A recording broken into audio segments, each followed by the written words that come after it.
Quels sont les termes à connaître pour l'examen? Épisode 2 de notre série sur le permis fluvial. Aujourd'hui, on s'attaque à une partie incontournable du permis fluvial, le vocabulaire spécifique. À l'examen, on peut te poser des questions sur ces termes, donc retiens-les bien. Si tu n'es pas encore abonné à la chaîne Code Bateau, fais-le maintenant pour ne rien manquer des prochains épisodes. Et n'oublie pas l'appli Bateau Fluvial, BATO Fluvial, pour réviser avec des QCM interactifs et suivre ta progression. Les mots-clés du permis fluvial pour les cours d'eau et les constructions. Un affluent, c'est le cours d'eau qui se jette dans un autre.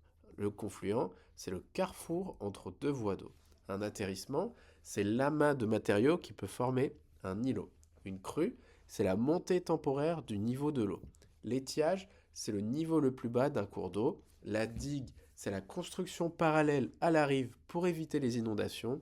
Et un épi, c'est la construction perpendiculaire à la rive pour réguler le courant.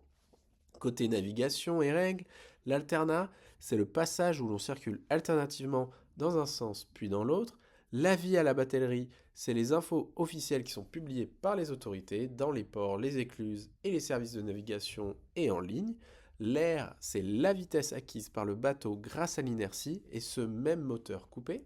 Côté ouvrage et équipement, une écluse, c'est un ouvrage qui permet de franchir une différence de niveau d'eau.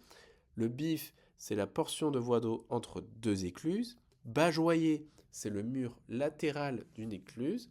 Le dulque d'albe, c'est un assemblage de pieux qui sert à l'amarrage provisoire. Un équoire, donc c'est une pièce de bois ou métal qui permet d'écarter le bateau de la rive.